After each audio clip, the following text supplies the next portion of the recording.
왜 당신은 거절할 때마다 이유를 덧붙이고 불편함을 말할 때마다 상황을 설명하며 경계를 세울 때마다 양해를 구하는가?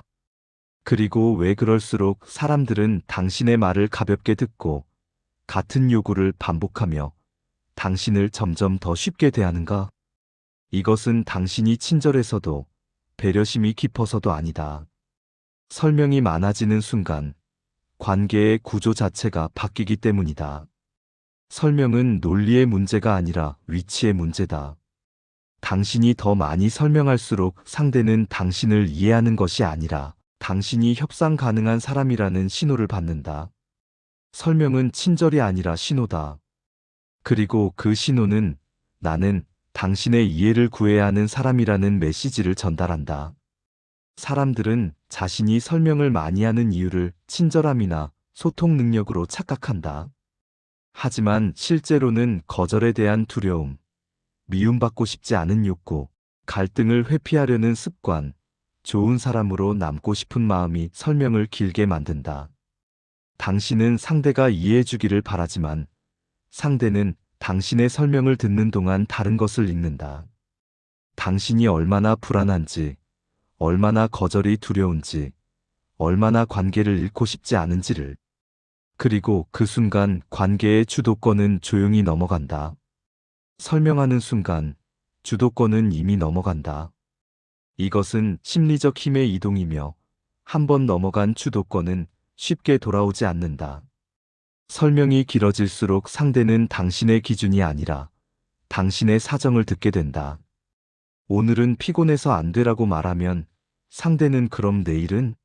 이라고 묻는다. 요즘 일이 많아서 힘들어라고 하면 그럼 주말은? 이라는 질문이 돌아온다. 당신은 이해를 구했지만 상대는 협상 여지를 발견한다. 설명은 상대를 이해시키기보다 협상 가능성으로 읽힌다. 당신이 안 되라는 기준을 말하지 않고 지금은 안 되라는 상황을 설명하는 순간 상대는 당신의 거절을 절대적인 것이 아니라 조건부로 받아들인다. 그리고 그 조건을 맞추려 시도한다. 이것은 상대가 나쁜 사람이어서가 아니라 당신이 그렇게 할 수 있는 여지를 열어놓았기 때문이다. 설명하는 사람과 기준을 말하는 사람은 같은 말을 해도 다르게 들린다. 미안한데 그건 안 돼. 오늘 너무 피곤해서 사람 만나는 게 힘들어. 이해해줘. 나도 가고 싶은데 상황이 안 좋아서라고 말하는 사람과 안 되라고 말하는 사람 중 누가 더 존중받는가? 기준은 짧고 설명은 길다. 기준을 말하는 사람은 자신의 결정을 정당화할 필요를 느끼지 않는다. 반면 설명하는 사람은 자신의 선택이 상대의 승인을 받아야 한다고 믿는다. 그 믿음이 설명을 길게 만들고 그 설명이 관계의 위치를 바꾼다. 당신은 상대를 설득하려 했지만 결과적으로는 당신이 왜 거절할 수밖에 없는지를 증명해야 하는 위치에 서게 된다. 이해해달라는 말은 상대에게 권한을 넘기는 표현이다. 당신이 이해해줘라고 말하는 순간 당신의 결정은 상대의 이해 여부에 달려있다는 구조가 만들어진다. 상대가 이해하지 않으면 당신의 거절은 정당하지 않은 것이 되고 상대가 이해하지 못하겠다고 하면 당신은 다시 설명해야 한다. 이해를 구하는 것은 허락을 구하는 것과 비슷해진다. 당신의 선택이 상대의 승인을 필요로 하게 되는 순간 당신은 이미 아래 위치에 서 있다. 존중은 이해가 아니라 거리에서 생긴다. 상대가 당신을 이해해서 존중하는 것이 아니라 당신이 설명하지 않는 거리감이 존중을 만든다. 설명이 반복될수록 존중이 줄어드는 관계에는 전형적인 흐름이 있다. 처음에는 상대가 당신의 설명을 듣고 수긍하는 것처럼 보인다. 하지만 두 번째, 세 번째 비슷한 상황이 반복되면 상대는 당신의 패턴을 학습한다. 당신이 설명을 많이 한다는 것, 당신이 거절할 때 불안해한다는 것, 당신이 관계를 잃는 것을 두려워한다는 것을. 그리고 그 학습은 관계의 균형을 무너뜨린다. 상대는 당신에게 더 많이 요구하게 되고 당신의 거절을 덜 심각하게 받아들이며 당신의 경계를 더 쉽게 넘는다. 설명이 길어질수록 상대는 고마움을 느끼기보다 요구를 늘린다. 왜냐하면 당신의 설명은 상대에게 나는 당신을 잃고 싶지 않다는 메시지로 읽히기 때문이다. 그리고 그 메시지는 상대에게 안정감을 준다.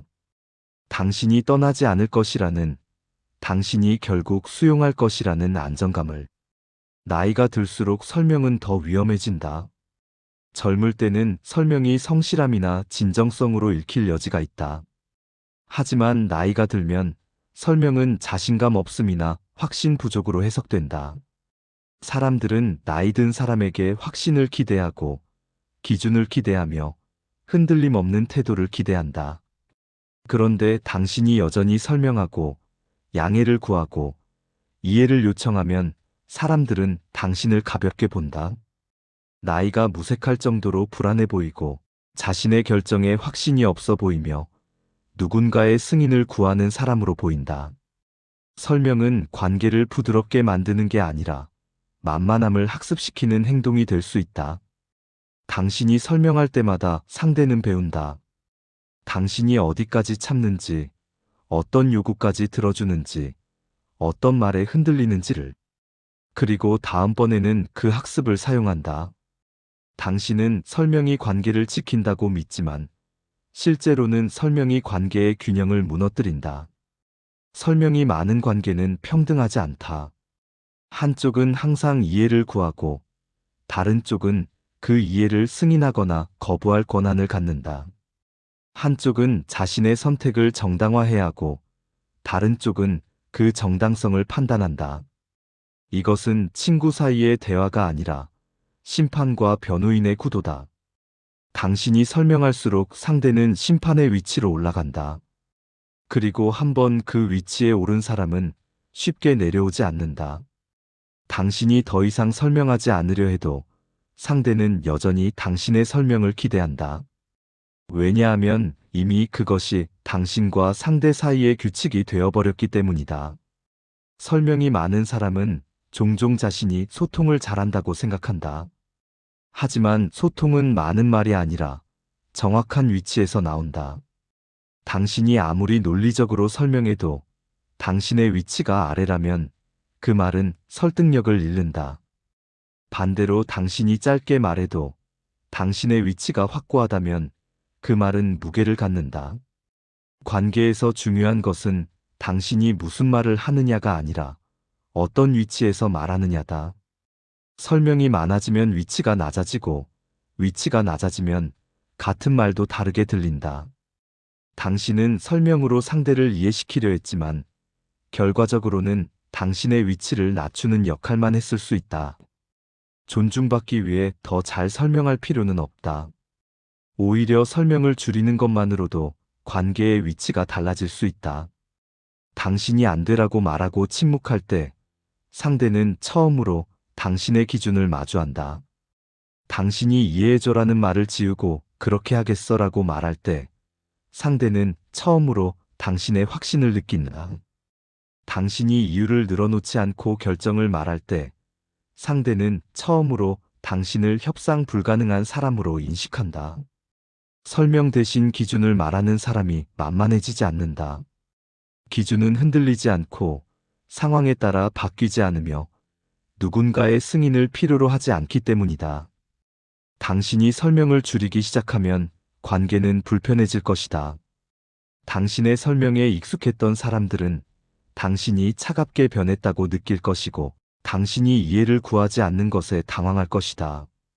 하지만 그 불편함은 관계가 재조정되는 과정이다. 당신이 설명을 멈추면 상대는 당신을 다시 봐야 한다. 당신이 이유를 말하지 않으면 상대는 당신의 결정 자체를 받아들여야 한다. 당신이 이해를 구하지 않으면 상대는 당신의 선택을 판단할 권한을 잃는다. 그리고 그 순간 관계는 수평으로 돌아온다. 설명이 만들어낸 기울어진 구도가 바로잡힌다. 설명할수록 만만해지는 이유는 그 순간 이미 기준을 내려놓았기 때문이다.